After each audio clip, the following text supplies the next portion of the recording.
Halo guys, selamat datang di 1% Podcast. 1% Podcast adalah bagian dari 1% startup life school terbesar di Indonesia. Dalam podcast ini kita bakal ngebahas topik-topik seputar kesehatan mental, pengembangan diri, serta edukasi life skills dengan tamu yang handal di bidangnya. Kami ingin kamu untuk bisa mendapatkan insight baru dan berkembang seenggaknya 1% setiap harinya. So that's all, enjoy 1% Podcast untuk hidup seutuhnya.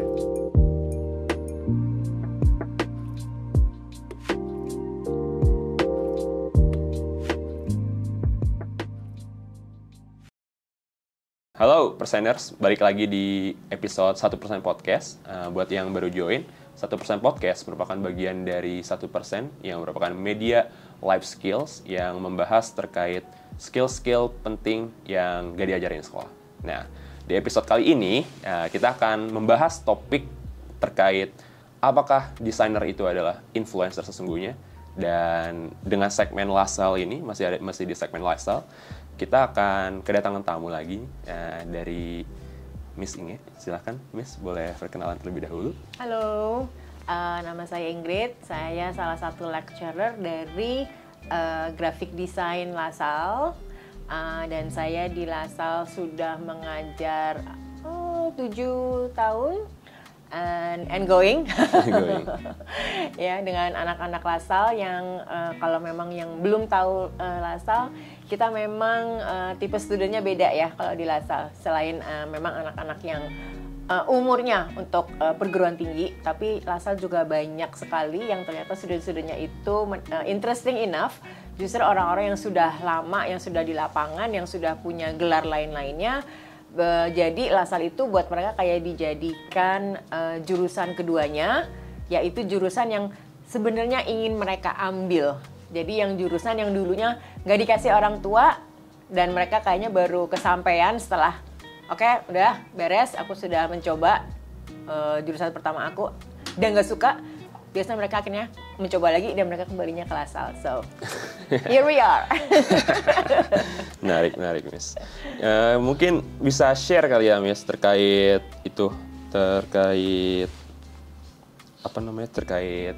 jurusan, tadi mungkin jurusan graphic design, dan Miss juga sendiri sudah pengalaman 7 tahun gitu mengajar ya, and still going.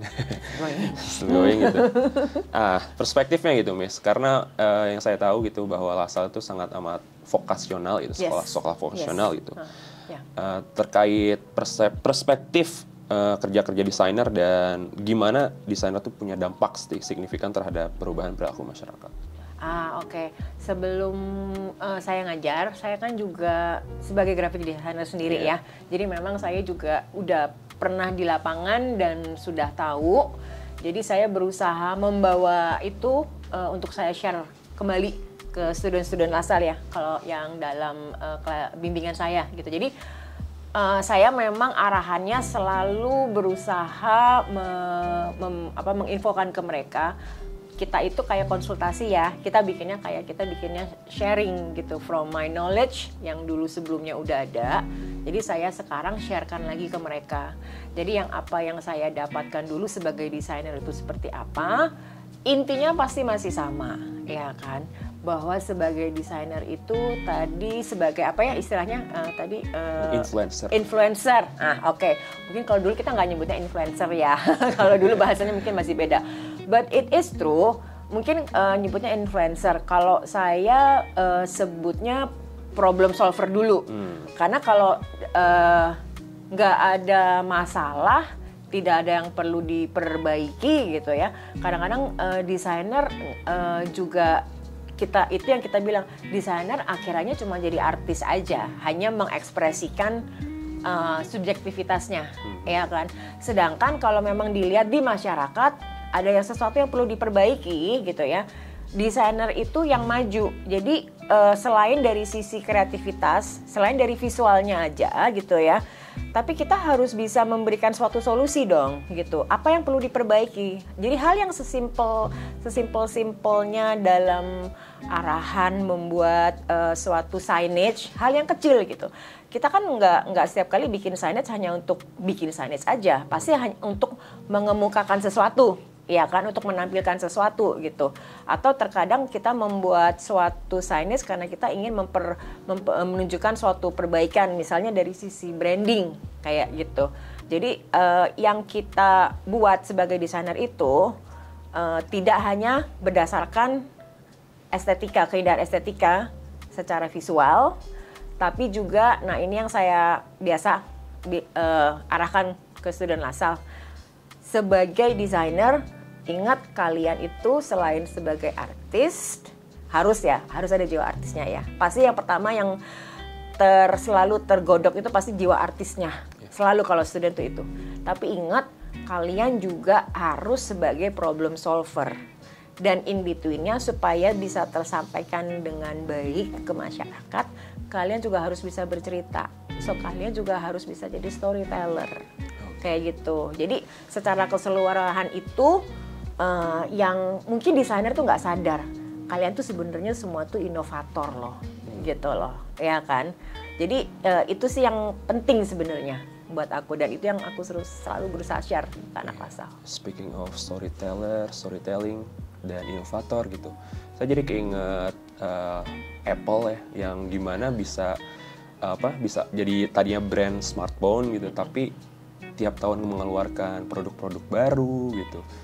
Itu mungkin ada cerita di dalamnya. Nah, menurut Miss sendiri gimana pandangannya terkait itu? Bener, walaupun sebenarnya yang pertama storytellernya tuh memang almarhumnya almarhum. Tapi kita tahu hanya dengan gaya dia berpakaian kan, itu sudah storytelling banget kan, sesuatu yang sederhana dan yang mungkin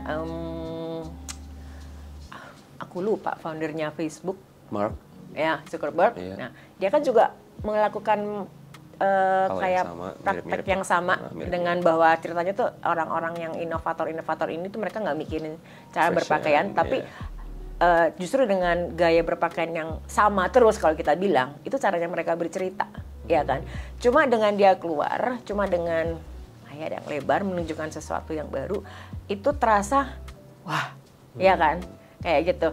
Makanya kalau kita ngelihat setiap kali sebelum the late Steve Jobs itu menampilkan produk baru, itu kan pasti udah dikejar. Hanya dengan cara penceritaan dia. Karena dia tahu inovasinya dia ada di mana. Dia membawa perubahan apa. Dari yang lama ke yang baru, perubahannya tuh ini. Sebenarnya kalau kita ngelihat, jujur kalau kita beli, okay, that's it. Gitu doang toh perubahannya. Tapi cara dia bercerita kan, betul. Harus bisa bercerita, gitu loh. Dengan cara apapun, caranya dia sangat teknologi kan. Memang caranya dia bercerita tuh seperti itu gitu loh. Tapi dia menunjukkan sesuatu yang kayak, you know what, I give you new something, now it can do, now it can have now, kayak gitu kan. Jadi yang kayak itu loh, itu sesuatu yang menarik. Jadi didongeng cuma dengan pengenalan suatu inovasi gitu loh. Jadi itu desainer tuh nggak semua orang bisa. Sulitnya itu ya. Dan harus begitu masuk, keluar lagi. udah ngeliat penontonnya gitu, udah pada stage fright. Memang nggak semua memang bisa punya persona seperti itu ya. Tapi nggak harus di depan. Tapi desainer itu punya banyak cara untuk mengeluarkan storytellingnya melalui hasil desain mereka. Kalau ada storytellingnya, pasti mereka akan bisa ngelihat bahwa hasil karya desain mereka itu beda dibanding dengan hasil karya desain yang lain-lainnya. Pasti. Nah, menyambung dengan topik sebelumnya gitu, Miss, bahwa ada gak sih yang membedakan antara storyteller yang sekolah gitu dengan storyteller yang bawaan dari dirinya sendiri gitu? Jujurnya sih ya, kalau saya anggap kayak udah bakat ya kali ya. Karena manusia itu, ini yang tadi aku cerita ya, manusia itu tuh pasti senang didongeng, no matter what. Dari kecil kita senangnya didongeng, alias dibohongin. Ya, tapi kalau yang namanya storyteller, first of all, kayaknya memang harus ada bakatnya sedikit kali ya, harus udah ada pembawaannya gitu loh, bahwa mereka tuh bisa bercerita. Cuma mungkin terkadang mereka nggak tahu bahwa mereka bisa bercerita. Dan sebagai desainer, bercerita tuh bukan berarti harus setiap kali dengan mendongeng berkata-kata bercerita loh, gitu loh. Banyak caranya. Mereka bisa dalam bentuk visual, itu juga storytelling kan. Malah kebanyakan orang taunya, oh storytelling itu cuma novel. Nggak juga. Komik itu juga storytelling, ya kan? Tapi bukan berarti terus itu bukan suatu bentuk desain. Betul. Gitu loh. Jadi bisa menggunakan kata-kata dan gambar dan disampaikan. Jadi secara visual dan secara oral juga disampaikan untuk menunjukkan suatu hasil karya desain. Gitu. Berarti kalau begitu ada hubungannya dengan human centered design atau Yes. ada hubungannya dengan begitu? Pasti. Boleh jelasin Nah, nggak, Miss? ini yang kalau human centered, desain itu memang harusnya human centered. Oke. Iya kan? Jadi harusnya itu dia yang kita sebut kenapa desainer itu sebagai inovator, karena pasti manusianya di tengah dong, problemnya di tengah, iya kan? Biasa manusia berusaha yang kita tempatkan di tengah untuk memperbaiki apa, kayak gitu kan? Manusianya di tengah, kayak gitu loh. Baru kemudian yang lain-lainnya mendukung dari sisi cara penyampaiannya atau biarpun dari sisi teknologi yang mendukungnya gitu ya. Itu semua hanya toolsnya yang hanya mendukung, tapi tetap design is always human centered. A good designer must always place their place human gitu ya at the center, supaya kalian bisa tahu problem apa yang sebenarnya ada dari awalnya dan bagaimana caranya mereka membuat suatu desain atau redesign supaya bisa mensupport this human or this target market or this particular targetnya yang di tengah. Tapi basically pasti yang utama adalah human-nya. Sehingga akan berdampak untuk masyarakat. Iya. Oke. Berarti kalau gitu ada keterampilan khusus berarti untuk menjadi a good designer itu tuh. Adakah yang tahu gimana gitu, Miss? Itu. Kalau keterampilan khusus nih kita bisa bagi dua deh ya. Yeah. Kita bagi dua. Kalau keterampilan khusus yang biasa sebagai seorang desainer itu suka kira ya. Itu yang tadi aku bilang artis gitu. Jadi mereka selalu berpikir dan ini juga yang suka kejadian kalau misalnya mau masuk lasal gitu tapi anak saya nggak bisa gambar, ya kan? Ya sudah, saya juga nggak bisa gambar, jujur.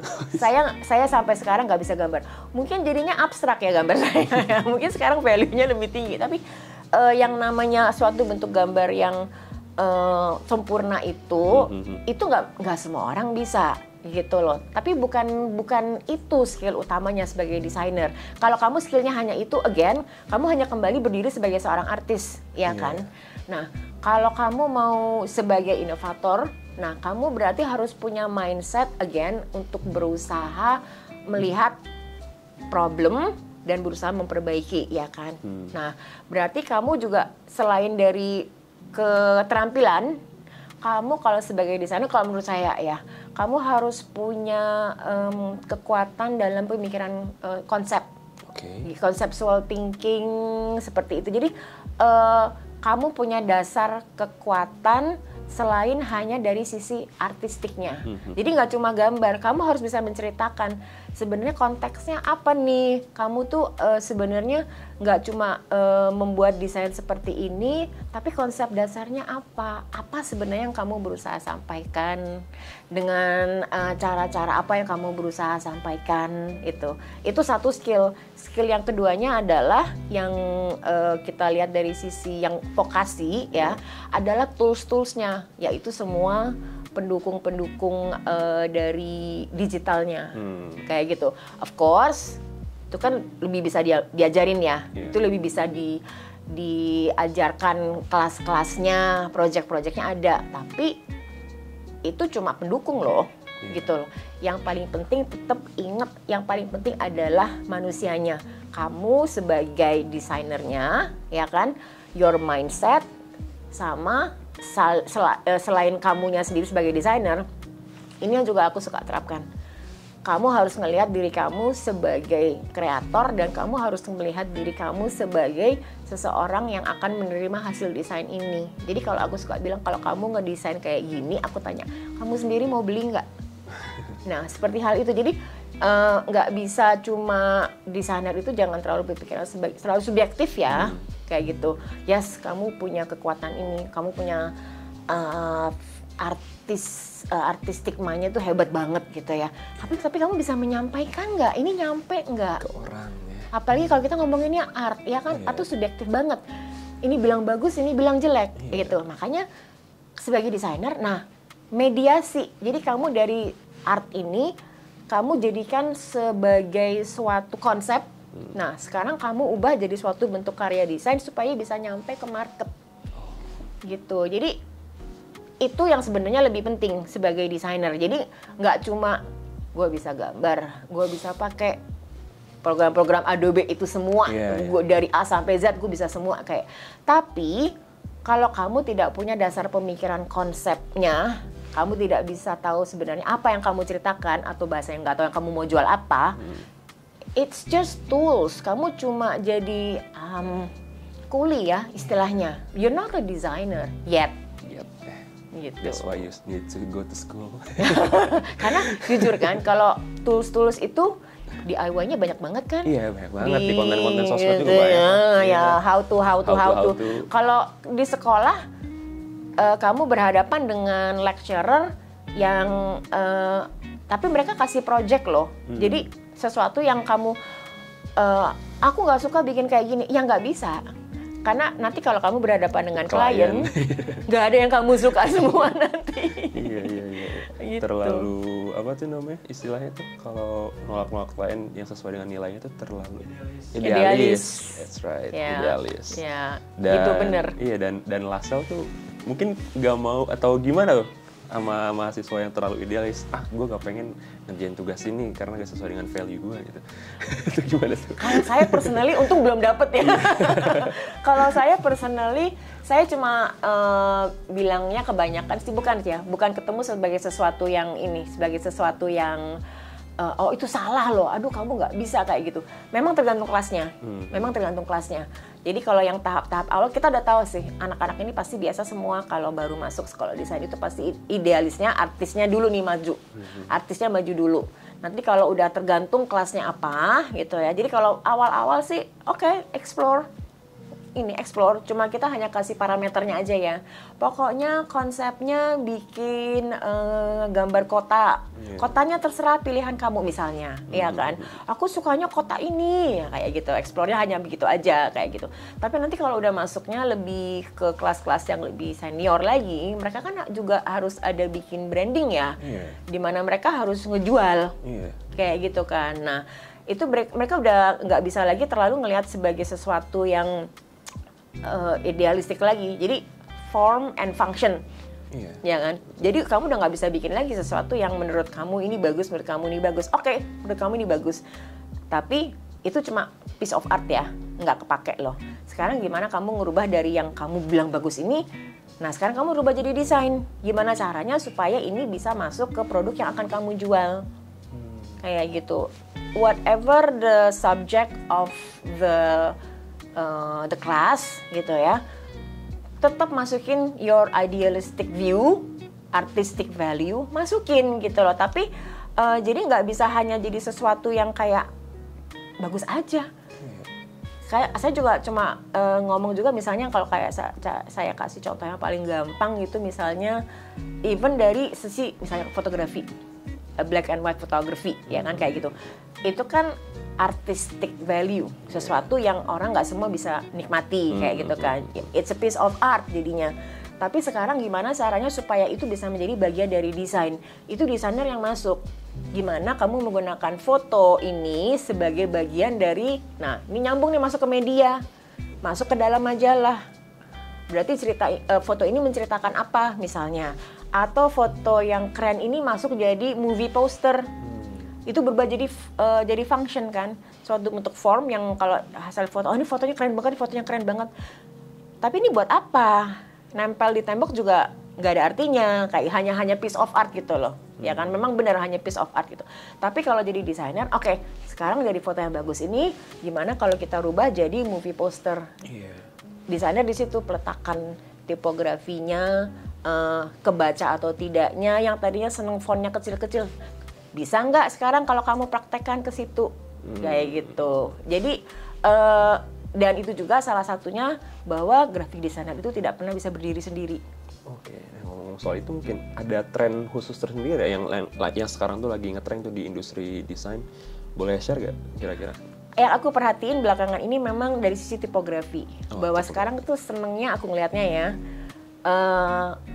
Kalau aku ngelihat beberapa desain sosial media ya, sosial media sih yang aku banyak lihat itu mereka sebenarnya nggak super baru juga, udah beberapa bulan atau setahun terakhir yang kayaknya fontnya tipenya yang swirl. Dia pakainya yang swirl kayak gitu. Itu menarik, yang itu bagus. Itu kayaknya tren yang sekarang ini. I don't know whether they realize it or not. Ingat loh, kalau yang namanya tren itu berputar.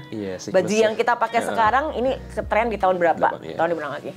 Model yang swirl itu kayaknya sesuatu yang bentuk yang flowery juga, yang ngetren di tahun 70-an. Ya kan? Jadi kalau tren itu juga kultur ya.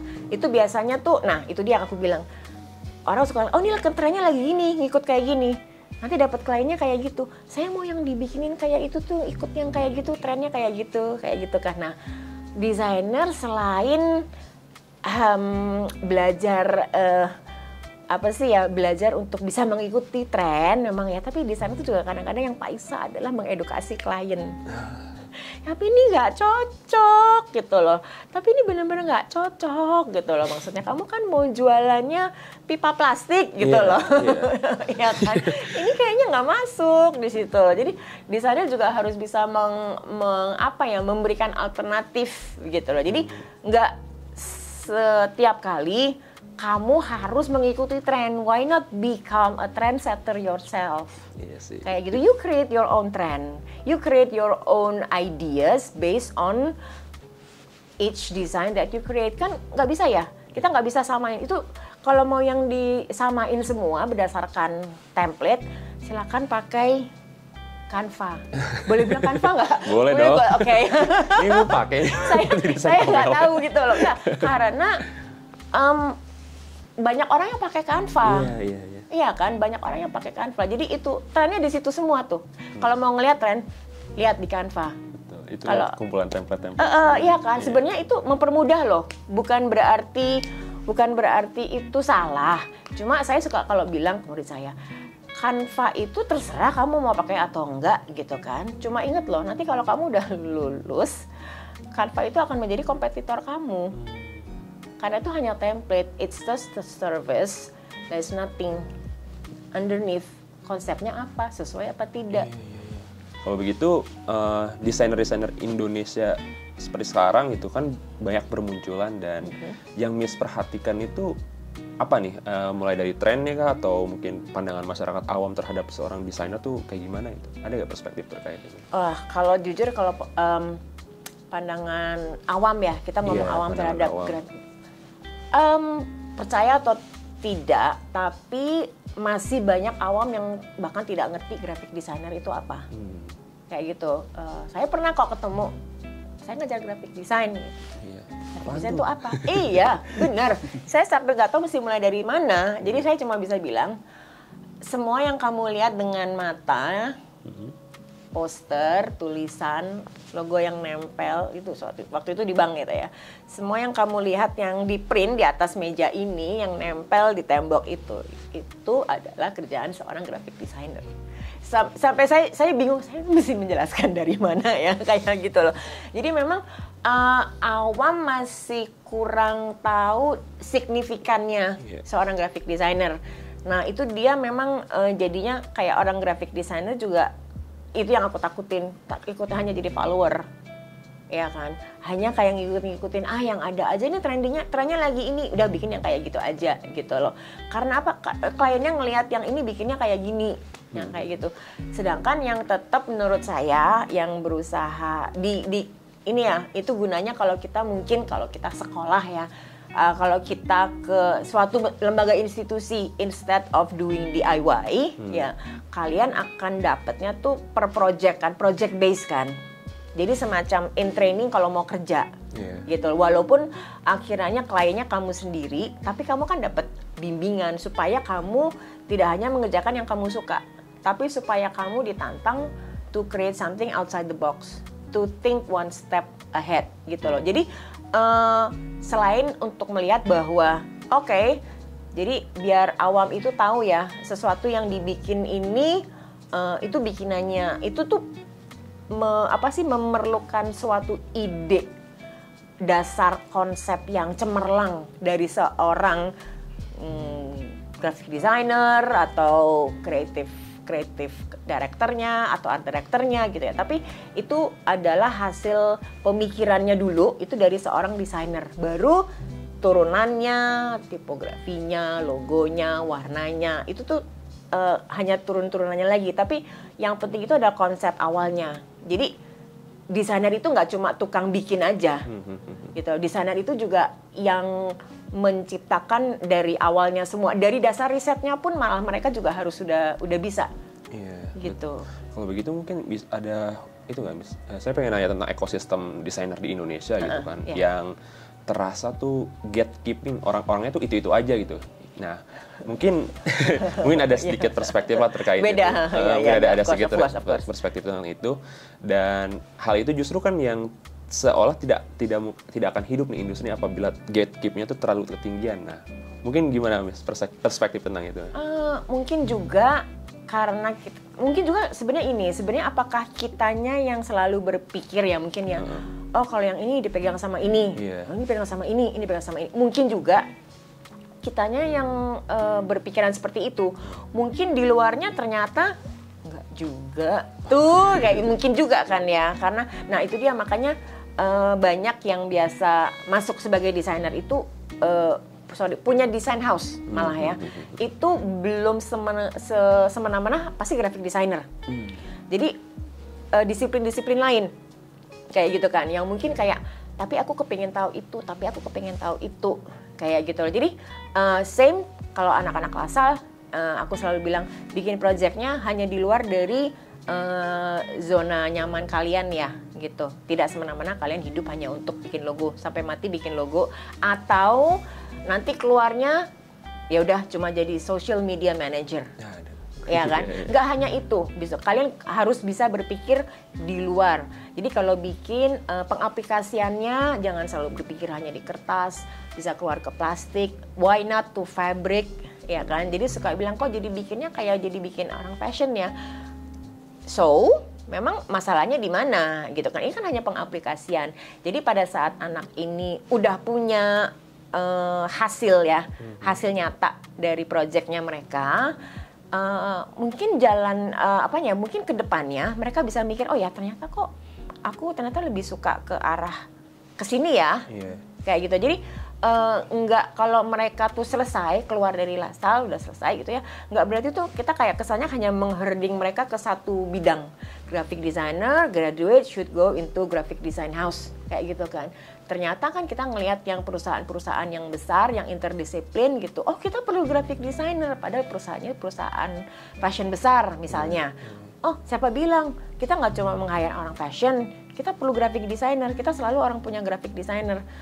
Dari bagian interior dan arsitektur juga perlu tetap orang graphic design. Seperti itu kan. Jadi kita hanya bisa memberikan projectnya supaya mereka itu bisa nanti menemukan jalannya. Oh ternyata aku akhirnya sukanya di ini ya, Miss. Aku nggak suka Miss kalau aku ngambilnya ke agency misalnya. Aku agency itu kan client oriented banget. Aku mungkin lebih sukanya yang very design house yang specifically yang bikin buku yang khusus yang ini. Itu kan lebih idealistik kayak gitu kan. Nah kita hanya bisa kamu kan udah punya portfolio untuk bikin ini, kamu tahu caranya. Gitu. Kamu udah tahu caranya kalau bikin ini. Nah, kesini monggo silakan. Nah, nanti mereka tinggal ngejalaninnya sendiri. Nah, sekarang mereka berhadapan sama kliennya masing-masing gitu loh. Tapi mau mereka nanti menapakkan kakinya yang tadi dibilang ya, masuk mana. Kalau mereka belum terjun sendiri, nggak akan tahu. Jadi jangan terlalu takut dengan ini dipegang ini. Nyemplung aja dulu semua. Nah, kalau begitu apa kira-kira yang dibutuhkan para calon-calon desainer muda nih setelah lulus dari Lasel gitu kan untuk bisa hidup dari profesi dia sebagai seorang desainer gitu? Yang ini kalau kita ngomong yang anak-anak Lasal ya. Kalau anak-anak Lasal sih jujur aku punya keyakinan mereka itu udah ready banget jadi desainer kalau aku kayak ngelihat karyanya ya dengan yang kita share knowledge-nya dari LaSalle, dari project-project yang kita share ke mereka. Oh itu mah mereka, aku udah ini kok, udah yakin mereka tuh bisa sini, bisa kesini, bisa kesini. Malah kadang-kadang belum selesai pun juga, kamu mau nggak di interview tuh ada yang cari internship kayak gitu. Sebelum mereka ini loh, malah terkadang sebelum mereka selesai kayak gitu. Pasti deh kalau yang kita tahu ya from our method of teachingnya, karena project kita tuh bener-bener project based semua gitu. Yes, kita of course kenalin teori ya, tapi kita outputnya bukan teori itu teori tertulis, tapi teori dalam bentuk project kayak gitu. Jadinya mereka langsung bisa mengaitkan suatu bentuk karya dengan teori tanpa sengaja. Tapi outputnya mereka udah bisa digunakan secara pragmatis kemana-mana. Secara pragmatis bisa kemana-mana. Berarti kalau begitu sangat profesi ini tuh bisa memberikan penghidupan gitu yang mungkin bisa dikatakan layak kali ya. Moga-moga. Ya, bisa. Ya? Paling nggak layak untuk dirinya dia sendiri dulu, ya waktu masih startup betul. Iya sih, jadi sangat mungkin bisa dicoba lah dan ya mungkin dari Miss sendiri gitu, kebutuhan dari desainer tuh, kebutuhan market nih untuk seorang desainer tuh tinggi atau gimana Miss? Demand-nya sekarang itu dengan kemunculan sosial media dan semacamnya gitu. Pasti banyak sih, itu pasti banyak ya. Itu makanya sepertinya yang banyak orang nggak tahu itu yang paling dicari itu sebenarnya graphic design, karena ya yang itu aku bilang itu graphic design itu seharusnya memang mengerti semuanya, bisa semuanya. Karena ingat loh, graphic design itu di sebenarnya bahasa Indonesianya ya desain komunikasi visual. Iya kan? Berarti kan komunikasi visual. Mau yang digital gitu ya, mau yang mungkin masih yang dari sisi manual kayak gitu kan. Tapi itu kan semua pasti melalui seorang desainer ya. Iya. Komunikasi visual pasti akan selalu ada. Cuma mungkin kalau yang selama ini pemikirannya kalau aku lulus udah mentok, udah pasti ngerjain advertising, iya kan?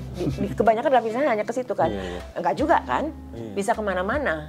Lulusannya LaSalle ada yang akhirnya bikin merchandise sendiri di luar industri advertising seperti itu.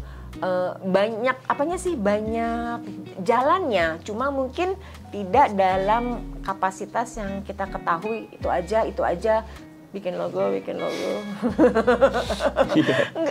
iklan lagi kayak gitu, banyak banget luas gitu loh ya. Banyak, luas sekali jadi tanpa perlu title ya.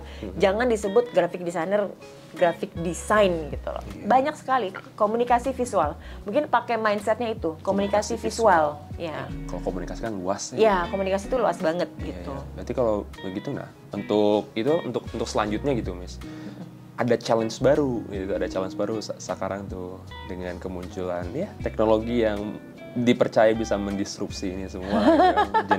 Teknologi generatif AI ya. Betul, yang bisa membuat gambar, video hanya dari teks. Nah, untuk para calon desainer gitu, menyikapi kayak gitu tuh mestinya kayak gimana sih Miss?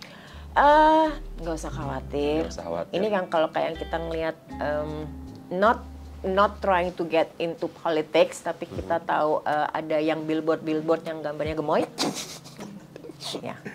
Yang bikin AI kan? Iya.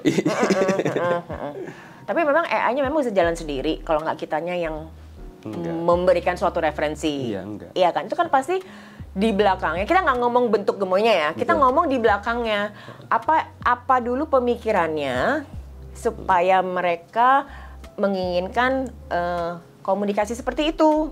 Kenapa dibuat seperti itu? Apakah karena target marketnya? Ya kan? Pasti ngelihat. Nah, jadi dasar pemikiran sebelum jadi itu, ya, itu desainernya yang mikir. Jadi sisanya itu cuma just tools. And jangan ditakutin, jangan dianggap musuh, jangan dianggap sebagai saingan. Trust me, they're just tools. Gitu loh, embrace it. Nggak bisa kabur dari mereka, nggak bisa kabur dari mereka. Jadi what you can do best is ya udah malah diajak main sama kamu gitu. Kalau misalnya desainer sekarang kita coba latihan nih. Kita coba latihan. Kalau misalnya kamu menginterview aku misalnya ya, mau bikin suatu bentuk desain gitu. Kamu suka warna apa?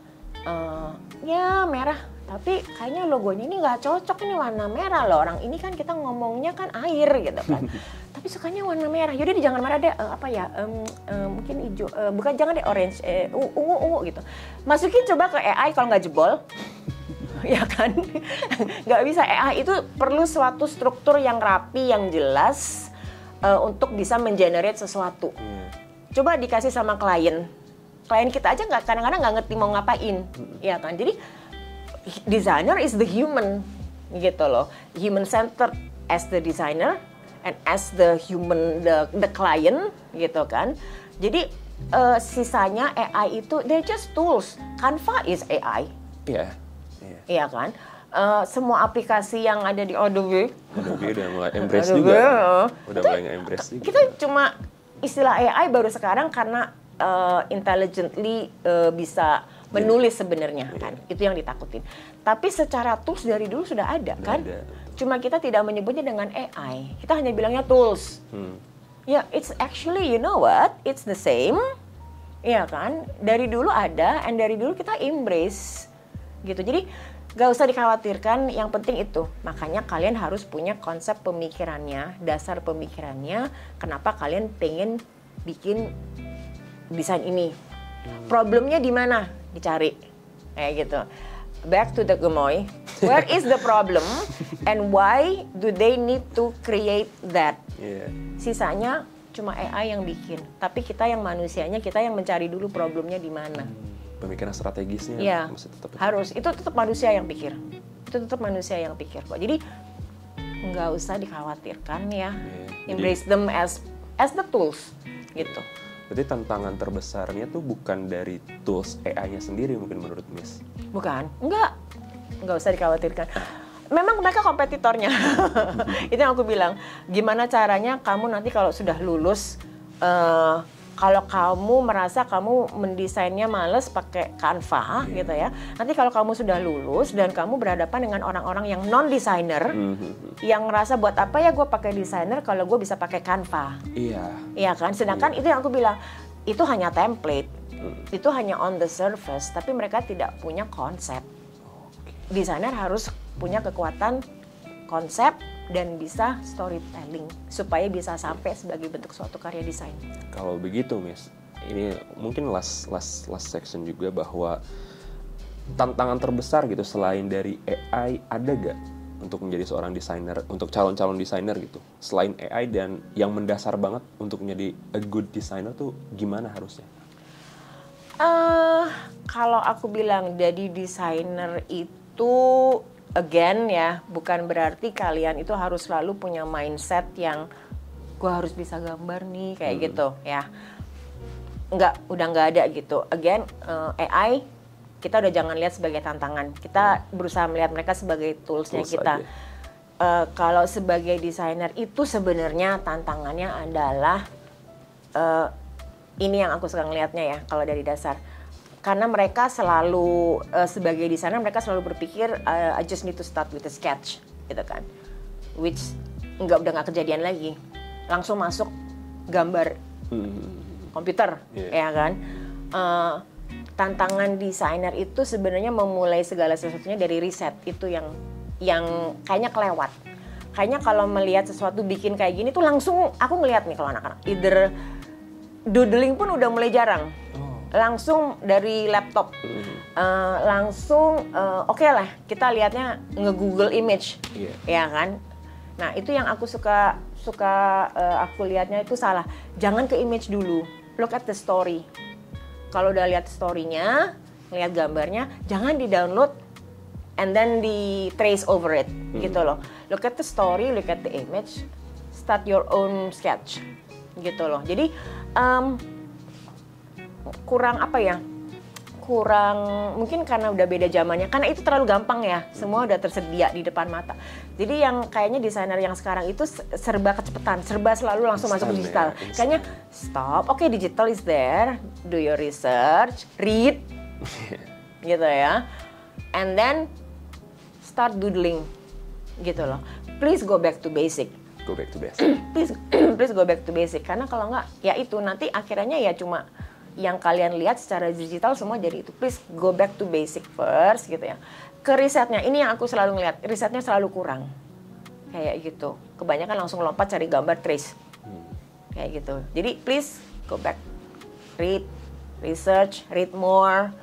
Cari gambar yang ini, coba didoodle. Karena kalau kalian ngedoodle kan kalian ngelihatnya dengan ini ya, ke your bener-bener mata sendiri ya, gitu loh. Gambarnya gambar sendiri, tangan sendiri gitu loh. Pasti beda sama gambar yang kalian lihat. Mungkin kita sudah di penghujung acara itu. Kira-kira Miss ada sedikit closing statement itu atau wejangan atau advice untuk para calon-calon mahasiswa yang akan gabung di LaSalle untuk jadi calon desainer? Yes, LaSalle itu again yang karena kita base-nya vokasi ya. Jadi bukan berarti kita nggak akademis juga sih ya. Memang kita base-nya vokasi. Tapi kita itu selalu berusaha mempersiapkan student kita itu untuk bisa siap ya. Jadi pada saat mereka lulus dari LaSalle, mereka tuh udah kayak langsung bisa, pertama mereka bisa menentukan sendiri kayaknya arahannya. Dan mereka bisa tahu kesukaannya itu bakal di mana. Itu yang biasa aku perhatikan dari student-student LaSalle. Dan setelah lulusnya, kalau aku bilang udah ready dan bisa secara praktek mereka bisa langsung kerja, dan selalu yang setahu aku anak LaSalle tuh pasti selalu dapat opportunity diterima gitu loh. Paling nggak mulai dari internship. Tapi karena LaSalle-nya ini kita ya dengan semua sistem pendidikannya kita, pengajarannya kita yang project based, maka anak-anak ini punya portfolionya yang sangat kuat. Ditambah komunitasnya juga kuat ya. Ya.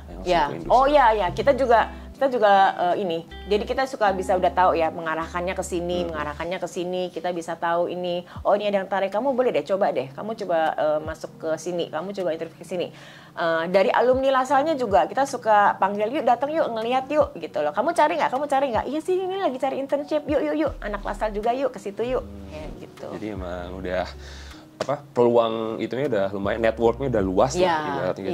Jadi calon-calon alumni nih kalau udah masuk LaSalle ya itu udah oke lah udah. Dan dan alumninya juga yang either jadi entrepreneur sendiri juga. Ada yang tetap yang kerja di industri yang besar juga gitu. Ada juga tetap ya, kita ngomong secara dari graphic design yang ada memang sedikit menyimpang keluar dari graphic design, but nggak apa-apa, so what gitu loh. Tapi selama dia di LaSalle, ya dia menemukan jalannya itu. Iya, itu pencarian jati diri di LaSalle. Cari dari diri. Betul. mengejar jati diri. Oke, sekian mungkin untuk episode kali ini. Jadi menjadi seorang desainer tuh ya tadi sangat amat lumayan kompleks dan dan kalian bisa belajar itu semua ya salah satunya di LaSalle. Gitu, oke. Sampai jumpa di segmen selanjutnya. Buat teman-teman jangan lupa like, subscribe. Bye.